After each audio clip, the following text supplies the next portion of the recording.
Phoebe's about to arrive, my lovely daughter, who did train as a beautician, so I am forcing her to do some beauty on me before I go, because obviously, one doesn't care so much about what one looks like nowadays, but one doesn't want them to think there's an escapee from Planet of the Apes coming on board. Yes, one doesn't want to think it's, one still has standards, Nicola. Well, one does, minimal though they might appear to other people. So I've just messaged her to say, get a very, very large tube of Veet before you come round.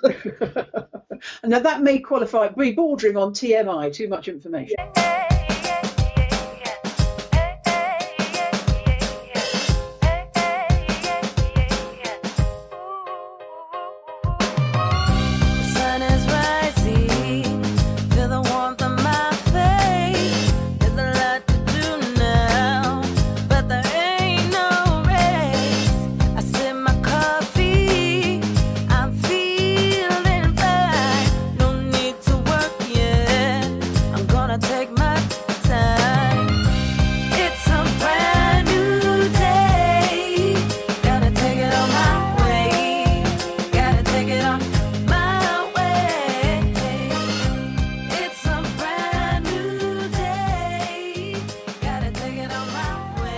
Welcome to Own It, Your Business and Your Life, with Nicola Cairncross and Judith Morgan. In this podcast, we're going to cover everything you need to embrace to become a successful entrepreneur, marketing, money, and much, much more.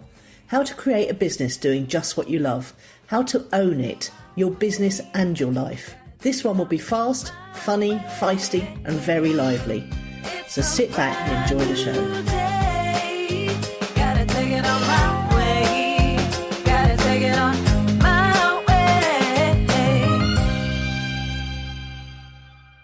What has your week been like, Judith? Well, it always starts with me, Nicola. Why don't we start with you for a change? Oh, Tell me about yours. Okay, well, I've got some corkers. My 7-day startup I amused myself with over Christmas? Yes. The one called clicksandleads.com. Well, within 20 days, I've just signed up my first paying recurring client. Yay. I know, it's very exciting. It was he's actually the client who came to Shoreham and who I lost in the car park. I didn't lose in the car park, but it's a good story. Ah, okay. So, yeah, I did actually point him in the direction of someone else to do his Facebook ad campaign, because I thought as I'm coaching him that would be cleaner.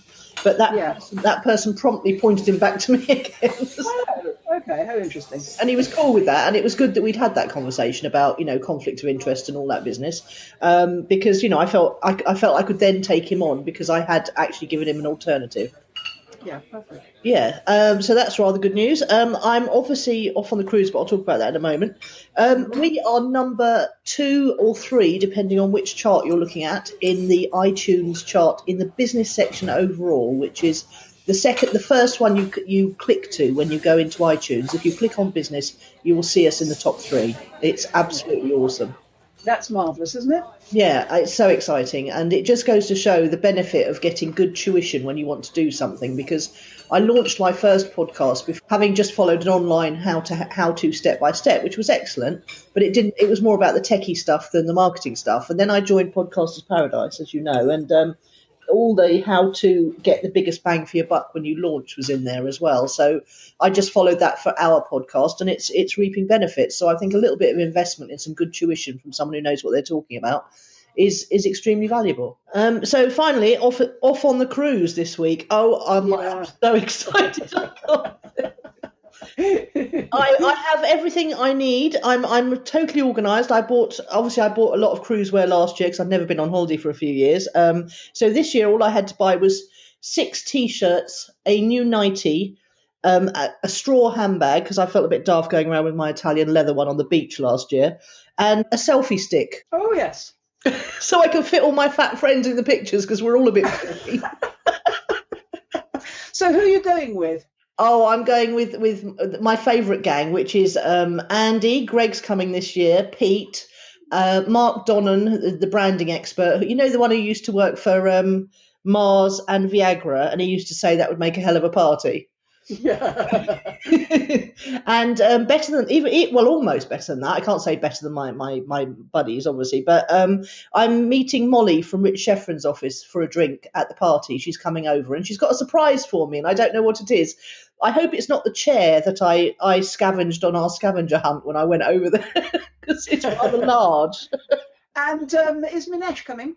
No, he's not this year. I don't know why. Okay. He's decided he didn't. I mean, I went last year with no thoughts of doing business, just to have a good time and network, but I think he felt that he didn't really do enough business to justify it. But Okay. the rest of us just go for fun. And of course, this year I've interviewed about 50 cruisers on my podcast over the year, so I'm going to know a lot more people, which will be rather nice. And you'll be looking out for some new ones as well. Yes, I will. Yes, I will. Jenny Amato's going. Do you remember Jenny, the Australian girl? Do. That Yes, we saw I at do. the first World Internet Summit. Yeah, we've been chatting. I like her. Yeah. Yeah, she's very nice, and her husband Paul's lovely as well. So, do you know they foster dogs? I know quite a lot. I've got 2 clients that do that, one in England and one in America. I'm quite excited about the whole It's thing. lovely, isn't it? Dogs. Yeah, it is lovely. Yes. They take them in when they're sort of in between owners, and it's just such a lovely thing to do. And also, I think, when you take a dog in that stage, they've been traumatized by something that's happened to them. So you have to, calm them down and socialize them again while preparing them for a new home. Yeah, that's right. That's exactly what Jenny and Paul do, and they don't have children, so it's a nice, quiet environment. But Phoebe's about to arrive, my lovely daughter, who did train as a beautician, so I am forcing her to do some beauty on me before I go. Okay. Because obviously, one doesn't care so much about what one looks like nowadays, but one doesn't want them to think there's an escapee from Planet of the Apes coming on board. Yes, one doesn't want to think it's, one still has standards, Nicola. Well, one does, minimal though they might appear to other people. So I've just messaged her to say get a very, very large tube of Veet before you come round. Now that may be bordering on TMI, too much information. Yeah, I thought our listeners would like it, because apparently they like the little details about our lives. So what's your week been like? Well, I've only got one. I've had a bit of a business emergency this week, and I've had to throw myself on the mercy of friends and colleagues and ask people to help me out. And as you know, I'm very independent and not very good at asking. Yeah. And I respect everybody's right to say no, though I think, slightly the fear of no is why it's difficult to ask, isn't it? Yeah. But my saviour came from an unexpected source, and I'm very grateful for that person. And she was happy to help me because I'd been there for her. So that's really a nice. I knew that. I knew I'd been there for her, but I didn't want to presume that because I'd been there for her, she would be there for me. But she was. So that's all very. It's come full circle. Feels very healing. It's very interesting, isn't it? I'm very reluctant to ask for help as well. And in fact, one of my friends said that to me the other day. Why on earth didn't you just ask? And I said, well, I just like to be independent. We're the same, aren't we? Like that. Yeah, we are. But actually, it gives people a lot of pleasure to be able to help. I always know if someone can, ask me for something and I can help, and even better, help effortlessly. It's a real joy. Yeah, that's a topic I'm going to come back to further in this episode. Oh, good. Okay, anything else about your week? You are much better. I can hear that. Your energy levels sound very revived. Yes, I'm not going to go into the gory details, but there was a slight resurgence of symptoms yesterday. But I'm being manful and rising above it. Oh, good. Well, I'm glad you're better anyway. So that's rather marvellous.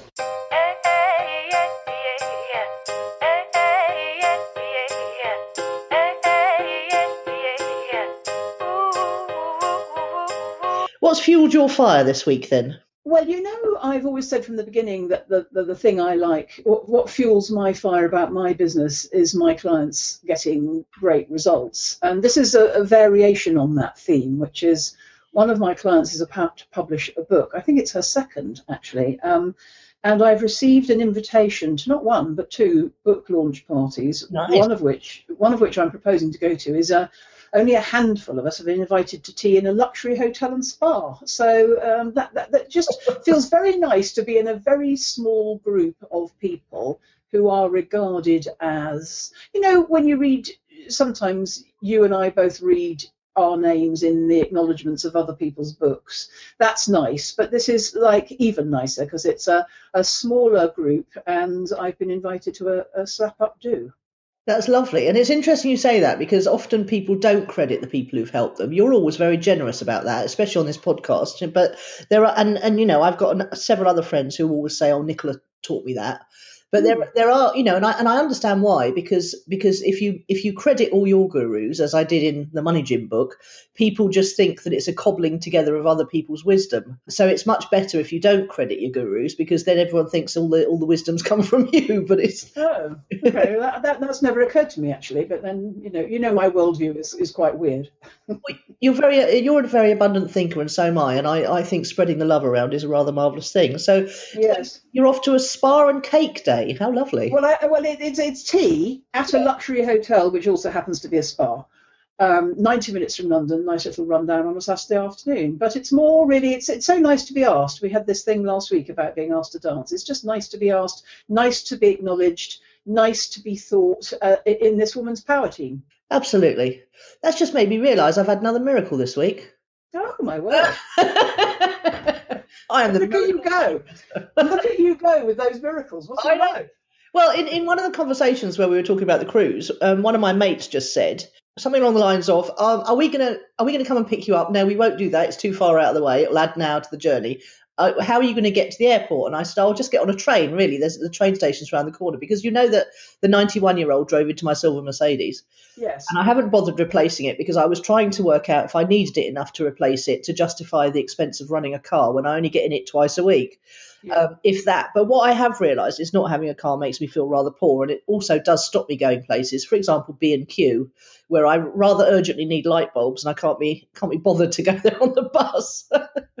I could order them online, I suppose, but then... I was just going to say, I order absolutely everything online. Amazon, everything comes from Amazon. It comes tomorrow, Nicola. Yes, I know, but I'd quite like to get out occasionally. Yes, but not to B&Q for light bulbs. You wouldn't get your light bulbs sent in. You B&Q online, get them sent in. Very handsome young men in B&Q, so I quite enjoy a trip down there. Ulterior motive. Anyway, so we're having this conversation about how I'm going to get to Gatwick, and this person concerned just popped up and said, "Oh, you don't want to buy my old car, do you?" And I said, "What's your old car?" He said, "You know what it is. You've seen it. In fact, you went in it last year. It's a silver Mercedes." Oh. That is a miracle. It's a miracle match. It's a brand match. I know. And better than that, it's an improvement on the last one, because the last one was, it was rather nice, though. It was a soft top, and the top came off automatically, which I rather enjoyed. But you couldn't fit two children in it plus yourself. So this new one's a saloon. And the hi-fi, are they called hi-fis in cars nowadays? I can't remember if they are. Sound system. No, Sound system works on this one, so that's rather nice. And he's going to actually bring it to the place where they're meeting to go to Gatwick, and I'm going to come back from Gatwick with them and get in it and drive home. Oh, good, that's exciting. So cars, you're not a person. When I think Nicola, I don't automatically think cars. She loves her cars, but that sounds rather good, doesn't it? I like a nice car if I'm going to have one. I'd rather have that than my niece's filthy purple car, spelled AA, which has not got central locking. So you probably can't remember that when I put you in my soft top car once, you made a terrible fuss about your hair. There had to be headscarves and all sorts of things. I bothered about that stuff in those days. That's back to the personal grooming, isn't it? Now you haven't told me what's fueled your fire apart from another miracle. Well, all our talking about your succeeding in your 365-day blogging challenge made me, and also reading about my one of my online heroes, Dan Norris, and his content creation schedule. I just thought, I've been thinking a lot about content creation and how I could blog every day. And I'm looking at my whiteboard now. As you probably just heard, I've turned my head around. I've got a blogging schedule for how I can do it something on the blog every day in different mixed media, which is even more impressive. The Google love mixed media. So on Monday, it's going to be the TBSF podcast. On Tuesday, I'm going to put up some of the wisdom from a transcription of the TBSF podcast. Wednesday is going to be my 7-day startup business update. Thursday, I'm going to embed one of the videos from the TBSF podcast, because they're getting turned into videos and put on YouTube. On Friday, I'm going to obviously put up the Own It podcast blog post. And on Saturday, I'm going to write a business diary. So actually, out of that, I'm only writing 2 days out of 6. 2 days out of 6. So I'm quite fueled up by that, the thought of leveraging content to facilitate a daily blogging schedule without actually having to write something every day. Yes, very good.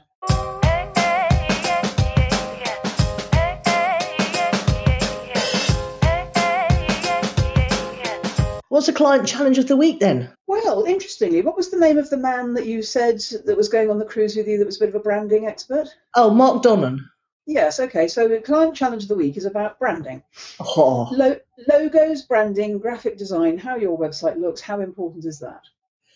well, you probably saw, because you liked it, I just posted something from Gary Vaynerchuk about branding Yeah. on Facebook where he says he's written a rather nice Medium post called, one second call, I'll drag it up, something along the lines of, stop asking me about your personal brand and get to work. Because Lovely, lovely, lovely. It's another thing that people get hung up on. Is that what he's saying? yeah, absolutely. And they think they can, it's a bit like their clients last week who want to live off their Yeah, activities, which we've determined you can do if your activities yeah, are interesting enough. Actually, even if yeah. they're rather mundane, you can still build a brand around that. Gary Vee says he kept his mouth shut for the first 10 years of his career because he was actually learning about something and becoming a bit of an expert, i.e. wine.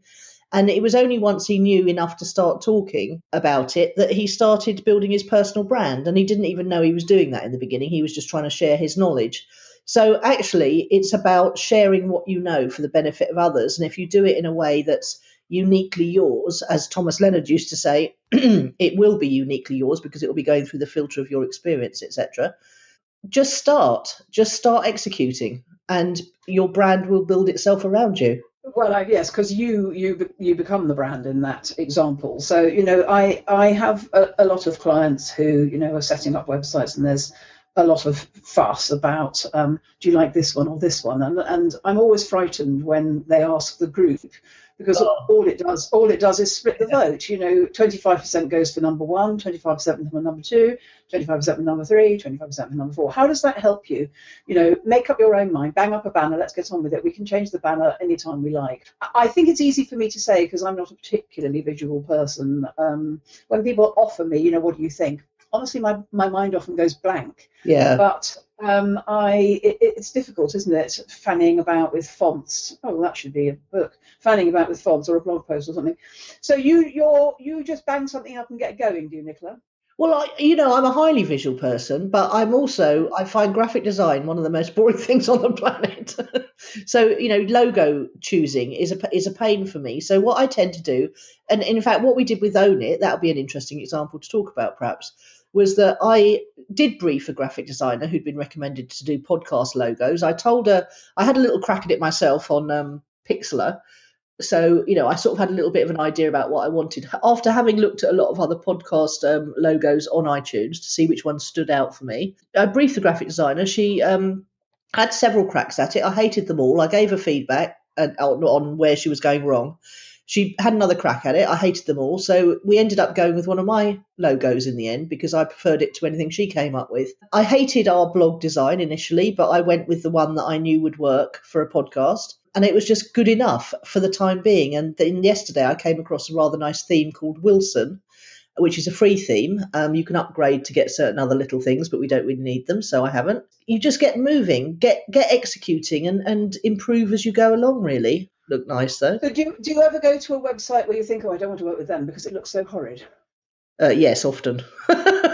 So it is important. You can see why the people who think it's important then. Do you see what I mean? Yes, but the people who are prevaricating about it are not graphic designers. If the people who thought it were horrible were graphic designers, then I would think they had a right to an opinion. But the people who aren't graphic designers, in my opinion, don't have a right to an opinion. I think it's an incredibly difficult thing to do, is to brief somebody who's making a website for you in written and spoken words and expect them to translate that into pictures that you will love. And I was talking to a client yesterday who I really do love, actually, and we were debating this issue. And she said, I gave the designer these colours. And I went, well, they're horrible. And she said, yeah, they are horrible. So the designer produced something to the client's order, and the client said, no, I don't like that. And it must be terribly frustrating to be the person doing the visuals when we tell them, here are the colours, and you use the colours, and they go, oh, no, we don't like those. It just seems like a difficult, an area that's fraught, riven with nightmares, really. This thing that the web design people always say is, could you make the green a little bit greener, and they've no idea what we're talking about. I just think so your advice to any business, unless they're a little bit down the line and more sophisticated and upgrading, is just put up anything and get on with it. Well, yes, because, just keep it really, really simple. Even if your website is just, some of the best website, like wpcurve.com, is grey, white, and black. If you can't decide on a colour, even for an accent colour or a highlight colour when you hover over a word, just go with, grey, white, and black with perhaps your favourite colour as the accent colour. For example, our accent colour is currently bright pink out of the striping Own It. You're talking about a little. Could you make it a little bit more green? Reminds me of a story when Heather was at Abbey Road Studios doing something for some film. Oh, Sleepy Hollow. She was being the singing voice of the witch in Sleepy Hollow, and she was alone in the booth, and she was just trying to get it right, and she had to keep doing this breathy little girl's voice and just sort of singing over and over and over. And anyway, suddenly this voice comes down from the sound booth above that says, "We're getting there, but could you just make it sound a little bit more deceased?" And as she is very firmly alive, she had no idea what that meant. Yes. She got the gig. None of us have got any experience at sounding dead, have we? No. But she got the gig, and if you watch the film, not the television series, that would have been marvellous. The film, she is the singing voice of Miranda Richardson. Sounding so, Nicola, then, if logos, branding, your personal brand, graphic design is not particularly important, but how your website looks is, how can we help people in this area? Are we saying pick something quite minimalist to start with and just get the content up there, and then fuss a little bit later on? Yes, because the brand will come from the pictures you choose on the blog posts. I'm very particular on the pictures, so I like using photojune.net. Well, if you go to ownitthepodcast.com /audio jungle and then click through to PhotoJune, you'll actually find some amazing pictures. I find they've got much funkier, more distinctive pictures that are royalty. Well, you buy them literally for $1 or $2 each. So I'm very particular about the pictures, so that can create the brand. The other thing that creates the brand is your voice. So if, for example, we're creating a brand with Own It that's coming from our personalities, because our voices are quite, they're very us. We're being very authentic and we're being very us, and that's part of your personal brand. In the same way that the way you write a blog post is very personal to you. So don't be afraid of being uniquely you. That's what will build your personal brand. Yeah. So there's a lovely expression, isn't there? Be you, because everybody else is taken. Yes, that's a good one. I like that a lot. WordPress does have some really nice basic, the default theme that comes with WordPress. There's two at the moment. I think there's 14 and 13. They are really nice themes. Just pick one of those two, tinker with the colours a little bit, perhaps, so there's a flash of colour, but keep it really minimalist. And of course, if you've got a lovely white and grey blog that's really minimalist, the pictures you choose can be really, really colourful. You don't have to worry about the pictures matching your colours. I must say I really like the white ones, and when I see somebody with a very minimalist one, I'm terribly envious. And every time I do a rebrand, I think I'm going to keep it absolutely white and minimalist this time. I can't do it. I wish I could. I'm too coloured-y. wpcurve.com is a really good example. It's all white and grey, and the only thing the colour comes from the pictures, and a flash of colour on the numbers. If you go to the minimalists website, that's another good example. If you go to Zen Habits, that's another good example. It reminds me of when we were trying to do the magazine for Raw Local. I knew exactly what I wanted it to look like, but I couldn't find, I couldn't express that in words. I wanted it to look architecture-y, which isn't very helpful for most people, but I found a graphic designer who's when I was skulking about some portfolios on Elance, and I found a graphic designer, ironically, 7 miles down the road in Brighton. You have to go onto an online forum to find a local graphic designer. And he had actually done a magazine for an architect. And I said, I want it to look just like that. And I love that. That's great. That's exactly what I'm after. So he sent me the first draft, and it looked nothing like that. So I sent him back to his own portfolio and said, that's what I want it to look like. Give me that. And he came back with the second draft, and it did just look like that. So if you are briefing a visual person like that, I would definitely find some examples of things you like. Yes. They usually ask you for that. And actually what you demonstrated in that story was that you did know what you want. I think the difficulty comes if you don't really know what you want. Yes, but I think if you go and look at some, if you just put a search in Google for Beautiful Websites 2014, there are actually websites that collate beautiful websites. So if you start looking through those, you'll get a very quick, and just take screenshots of the ones you like. Yes. Even if you can't articulate why you like them, the graphic designer will be able to discern from the ones you've picked what elements you like. Yes, I do think they are quite gifted, that they can turn our weirdnesses into something that expresses us. Yeah, but really, you shouldn't be spending more than a day on this. This in Dan's 7-day startup book, you're allowed a day to pick the name, a day to get the site up, and I love that discipline because it means you cannot. I mean, I've got one coaching client he's literally nearly at the end of his 4 weeks fast start masterclass, and he hasn't done anything yet because he's still deciding on the name. Yeah. Which, obviously I'm giving him fairly gentle, but increasingly becoming. I think you should keep him in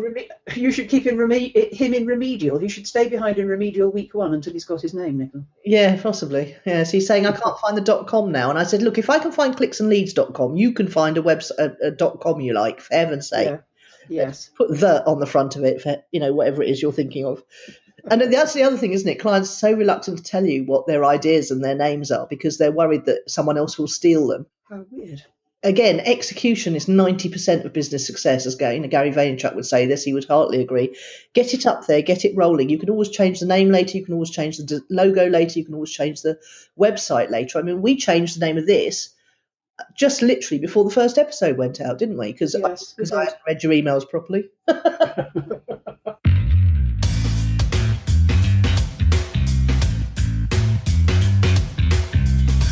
A word from our sponsors. This week's episode was sponsored by Audio Jungle. To get some immediate atmosphere for your website or your recordings, go to ownitthepodcast.com/Audio Jungle.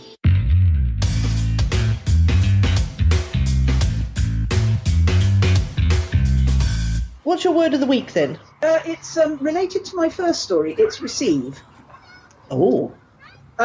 Because women are very good givers. So we're talking about this asking, and one of my clients this week was writing a blog post and asked me to look at it before it went up, and it was very good, and it was all about receiving. And in terms of sort of, what goes around comes around. If all you do is give, but you're not open to receive, you've blocked the flow. You've stopped up the river. You've put a dam in the river. It's all going out, nothing's coming in. And in her post, I noticed that she'd used the words ask and accept, but she'd not embraced the concept of receiving.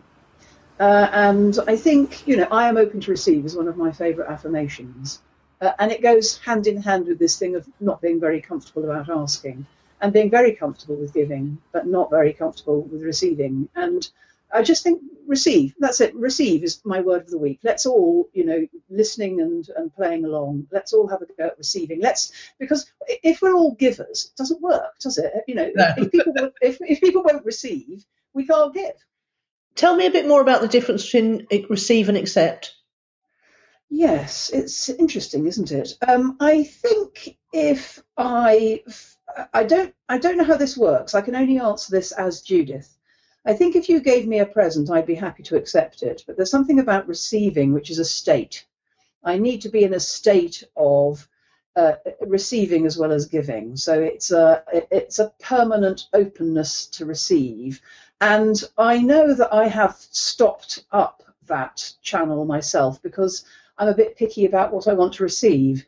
And I'm not sure you can be picky. If you're open to receive, you just receive, you take what comes. And if you start getting a bit picky and going, well, I don't really want that, or I don't really want any stuff, please don't give me things, I think I know it upsets the givers.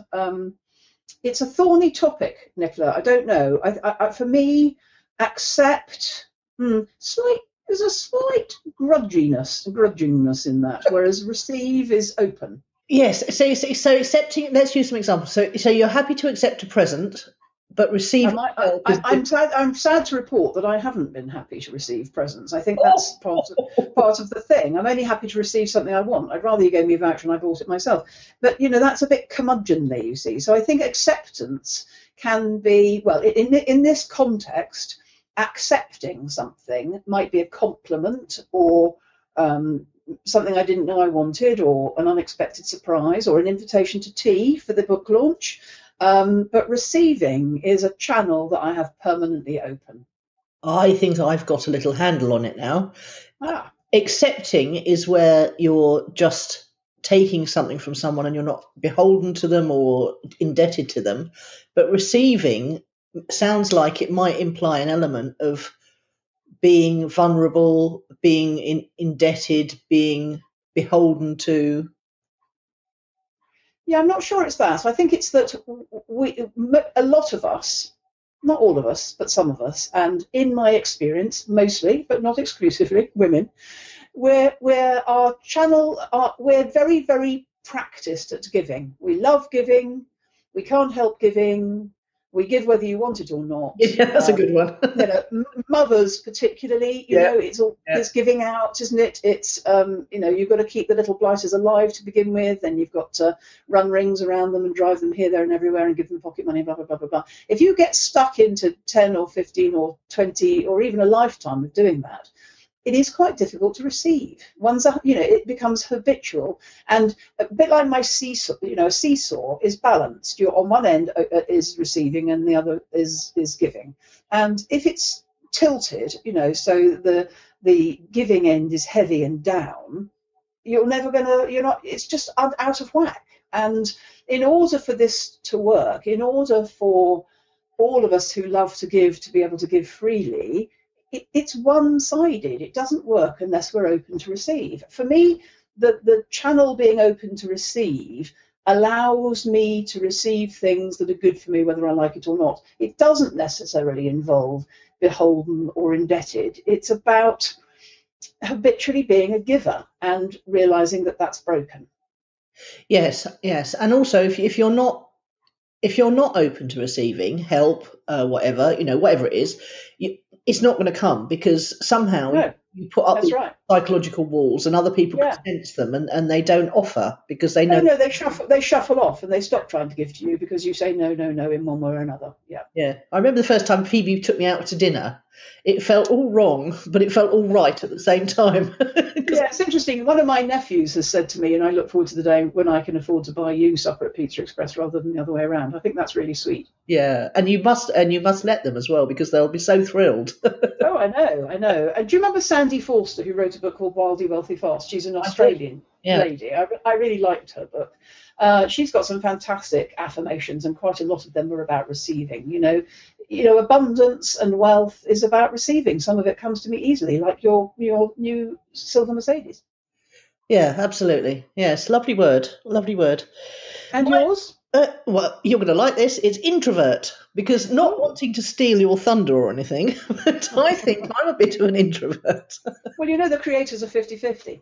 Of going on the cruise this year, knowing that I've interviewed 50 odd cruisers, and I know a lot more from the things I participated in this year, is a lot less terrifying. And also I'm going with a gang of people, so that's nice. So you've always got a little bunch to huddle with should you need to. It's just a lot more, I feel a lot more excited, thrilled, looking forward to it a lot more, because I know that there'll be people I know, and there'll be people to talk to, and people will come up to me, because I actually find it quite difficult to walk over to a group of people and insert myself in the conversation. But one of the benefits of having a podcast, speaking on stage, etc., is that people often come up to you, and they're really delightful people, and it's lovely because you haven't had to be brave and make the first effort. Yeah. I've been thinking about it quite a lot since you started talking about it. Yeah, so the interesting thing for our listeners is, because I saw something about this on social media this morning, is how can you market yourself effectively? Oh, I know what it was. It was a girl who helps people get into technology, and she lives out in the middle of nowhere, and she was worrying about how she could ever build a business without going out and networking herself. And in a way, I sort of struggled a little bit with this with clicksandleads.com. I kept thinking I should be going out and networking locally more. And then I thought, well, I don't want to do that, because if I network locally, they'll want meetings about everything. And I don't want to do meetings. I want to do Skype meetings. So I've got to build the business virtually so that I can attract clients who won't expect in-person meetings. And then I was a bit stumped on how to do that. Obviously, Facebook ads is one way, because let's not neglect, was it something use your own tools or something? What's that expression? Yes, I know what you mean. I can't think right now. Yes. Yeah, but it's something along the lines of pain to use your own, about Yes. an expert using their own tools.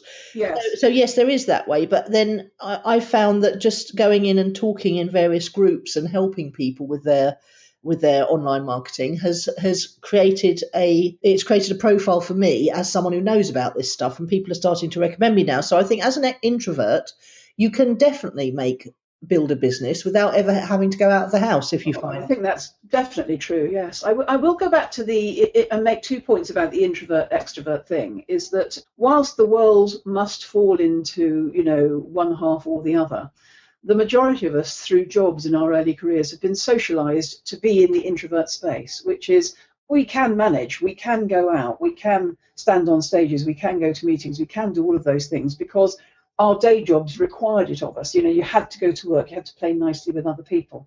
But the strict definition here, and this, once I discovered that I was a creator and that was 50% introvert, I found this so helpful. The strict definition is where you get your feed from. So do people make you feel better about yourself? Or does time at home by yourself make you feel better about yourself? That's the definition. It's where you get the soul feed from. And I could never understand why I'm quite sociable and I like people, why I feel so drained by workshops and when we used to go to Gatwick hotels and things. Yeah. When I knew I could do that perfectly well, but I couldn't understand why I found it so draining. And the answer is that if I were to have a choice about where I would recharge my batteries from, it would not be other people, it would be peaceful time at home alone. Interesting. Yeah, so if you're listening and you are an introvert and you are concerned about building a business, do make yourself known either by means of the SpeakPipe app on the side of our website at ownitthepodcast.com, where you can leave a message of up to 3 minutes. Do leave your name and website address so that we can help you promote that. Or in the comments of this episode 11. 11, yes. There are some marvellous resources actually on Facebook and websites for people who teach marketing to introverts. I'm very attracted to all of them.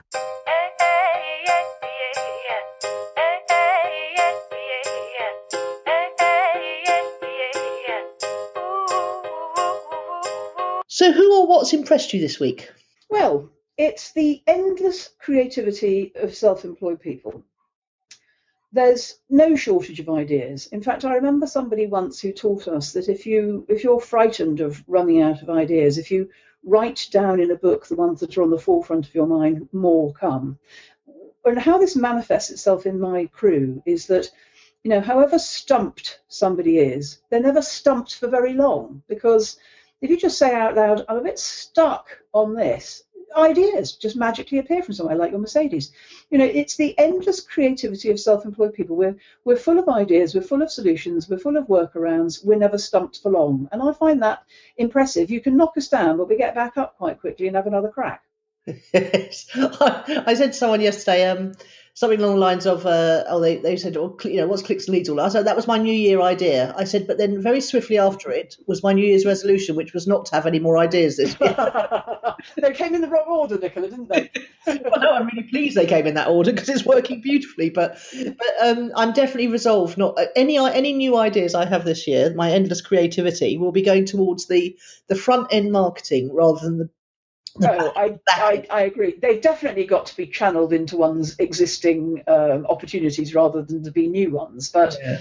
I think it's impressive how nobody in my gang seems to stay stuck very long. It might be that the rest of us don't come up with the right answer for them, but we come up with enough ideas to spur the right answer for them, if that makes sense. Yes, brainstorming is an awesome thing. It has to be done right. It has to be done right. The person who is being brainstormed has to not close down any of the ideas. You're not allowed to say but or yeah or I've done that or anything like that. You have to just listen. That's what happens in my mastermind group that I go to quarterly with all the geeks. We are not allowed to say shoot any ideas down. We just have to shut up and take notes. Yes, and say thank you. So who or what's impressed you this week, Nicola? Oh my God, I've got a lovely software tool for everyone. You know how videos sell so much, but well, okay. So here's the thing: I split test everything. So in some instances, long form sales letters can sell better than a video. And in fact, with Raw Local, when I was working with Neil, we always used to split test them, and it was always lunch on Jamie's was the prize for whoever's idea won, which was quite fun. We split tested videos selling something a long versus a long form sales letter. We split tested long form sales letters with lots of graphics versus the boring old written long form sales letters. And the answer is that there's no definitive answer on what sells better. You've got to test because your market is different. So I've got 2 long form sales letters on my website that people see after they've been through a little set of launch videos. The jury's out still on which one is going to win. One's much more emotionally written. It was written by me initially, then rewritten by a copywriter. I always think you should write your own version first. So we've got an emotional driven letter, and then we've got a non-emotional one, a much more down to earth kind of one, and the jury's still out. But I've been very aware that I need a video version of that. Now, I have done video versions in the past where you basically you make a PowerPoint presentation, just words on a screen, you set them up so that they fade in, and then you literally talk through your own PowerPoint presentation, recording the audio. That creates a nice little video. And the reason they're so powerful is people don't like to read a lot. And there's something about, I think it's something to do with the FT, Judith, you know, that sort of tapping and moving your eyes thing. That watching words coming and going on a screen and listening to a voice engages you much more than just reading, because you can hear the emotion in the person's voice and your eyes are visually stimulated, you know, so there's changing stuff happening.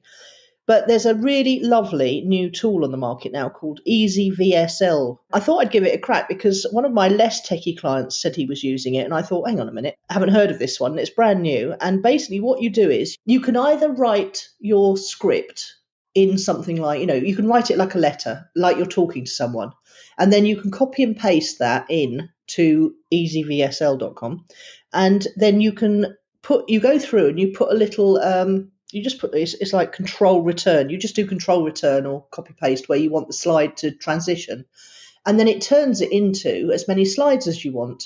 And then you literally import, you record yourself reading out your own script or your own sales letter, which is what I did because I already had a sales letter. I just read it out. And then you import the audio of that into Easy VSL, and it puts the two together. I'm liking it so far. It sounds gorgeous. It's a simple to use little bit of software. The trick is don't make too many slide breaks. I kept making just one word slide breaks, you know, where I wanted to put some emphasis on. And when you're listening, and I do talk quite fast, so I was finding it quite difficult to match up the one word slides with my voice. So that would be my tip: is make sure you've got at least sort of between 5 and 10 words on a slide, I would say is about right. It's unbelievably cheap. I think it's something like $27 for a single website use, a single license, or if you're doing these for clients, it's something like $47. It's in pre-launch, so go and check it out right now. That's not an affiliate link or anything. I just think it's a really nice tool because I was really stuck on getting the energy together to make a video sales letter, and this has just made it effortless. I do wish we could invent something like this. Software as a service, yeah, absolutely. Yeah. What they should have done was put it on something like a $19 or $20 a month website. Yeah, that would have been much, much more sensible for them. But I'm sure they've got a back end in mind. In fact, just to warn you, there's about 5 upsells. I was quite impressed with how many upsells there were. So obviously their business plan is to get you buying it cheap, and then they make their money on one or more of the upsells, which are all very reasonably priced and they're all very good. But it largely involved adding more to it. And I'm trying to keep my life simple and streamlined. Yes. So I didn't want 300 fonts. I just wanted 10. As it happened, it didn't have the font I really liked, which I found out in retrospect. But I'm very happy to go with the fonts I've bought. So that's not. And just like a short menu, it makes deciding easier, doesn't it? It does, yes. So there's another tip for you. You know, coming back to websites again, I've spent a lot of time, you know, simplifying my website, and I think that's something we all need to keep in mind. Because if the more choices someone's got when they come to your new website, the less likely they are to take action. And come to our lovely new website, which is very simple and has got hardly any choices. It's subscribe or listen. at ownitthepodcast.com. And it looks very nice now you've tinkered with it. Yes, I'm sure it'll change again, but at the moment I'm happy with it. Perfect. Lovely episode. Thank you very much, Judith. Not at all, Nicola. See you soon. Enjoy your cruise. I will. Bye. Okay. Bye for now.